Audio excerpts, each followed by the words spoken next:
سمعتوا عن المعجزات قبل كده؟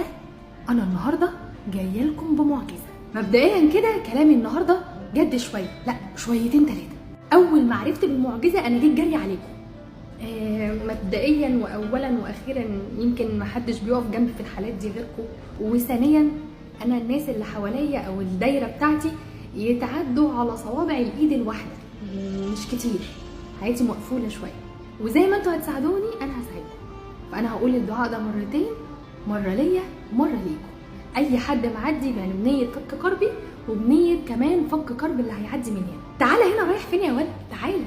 زي ما انا وعدتك ان انا هقولها مرتين، مره لنفسي ومره ليك، انت كمان اعمل كده وانت بتتفرج، هتقولها مرتين وانا هكتبها لكم في اول كومنت، مره لنفسك ومره لكلنا كلنا، بنيه ان اي حد معدي كده من هنا ربنا يفك كربه يا رب. خلاص اتفقنا. احكي لكم بقى القصه من اولها.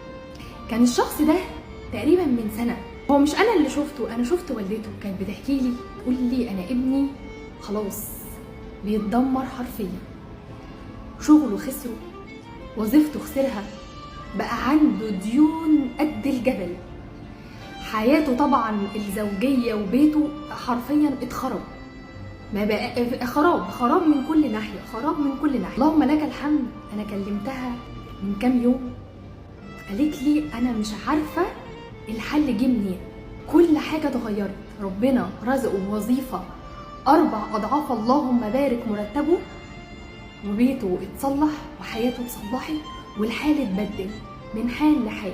انا ايقنت ان هنا في تدخل الهي، هو ربنا عمل حاجه والناس دي عملت حاجه. قلت لها ما تغششيني، قولي لي عملتي ايه؟ بصي يا ايه، انا كنت سامعه عن حاجه اسمها الصلاه الناريه، عباره عن ايه؟ عن صلاه على النبي بصيغه معينه، بتتقال كم مره؟ 4444 مره، 4 أربعات. انا جمعت كل الناس اللي قلبها صافي من ناحيتي، ان هنقعد مع بعض وهنجمع العدد ده، وقعدنا بالفعل نقول الذكر ده. قالت لي يا آية من بعدها انا ما اعرفش الحل جه منين، الحال اتبدل من حال لحال، الدنيا نورت في عينه، كل مشاكله حرفيا اتحلت، مع زوجته، مع شغله، مع ديونه، الحال الحمد لله اتغير. قلت لها لا تعالي لي هنا، انت هتمشي وتسيبيني كده؟ جبت ورقه وقلم وكتبت وراه، قلت لها قولي يا ست الكل وانا هقعد منك واسمع، لان فعلا الحاله اللي حصلت قدامي دي معجزه، ومحدش فينا خالي من المشاكل، ومهما كنا بنضحك وبنمثل ان احنا كويسين، كل واحد جواه كلكيعه وعقده قد كده.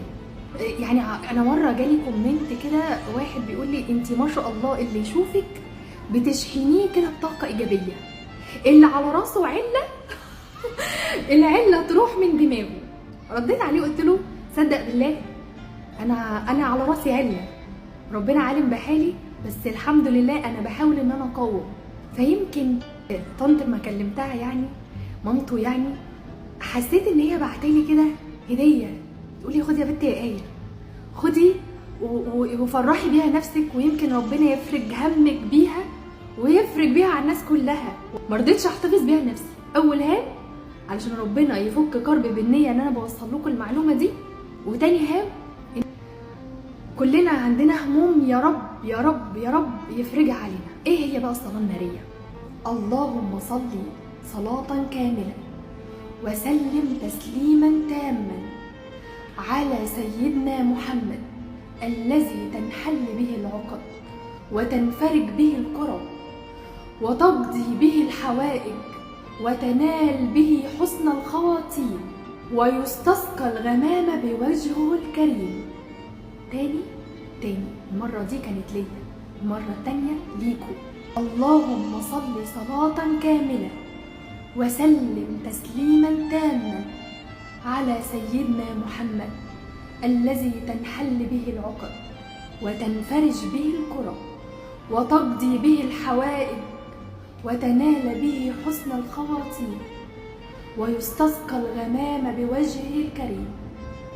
يا رب انت قادر تفك عقدتنا وتحلها يا رب، عشان خاطر حبيبك النبي، انت ما بتحبش حد من عبادك اكتر من حبيبك النبي. يا رب تفك كربنا وفرح قلوبنا باللي بنتمناه. يا رب زيح عننا همنا، يا رب افرج همنا وفك كربنا يا رب. انا جيت النهارده، انا ما بعرفش اطلب حاجه من حد، يمكن انا مش من الناس اللي تقعد تقول لكم اعملوا لايك واعملوا مش عارفه شير ومش عارفه ايه، انا ما بعرفش اعمل كده وما بعرفش اطلب حاجه من حد.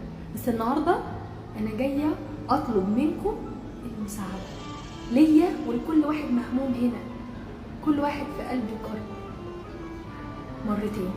مرتين بس، مرتين، مره لنفسك ومره لغيرك. هنجمع عدد كبير جدا، لعل وعسى، لعل وعسى يكون الخير، لعل وعسى يكون طوق النجاة.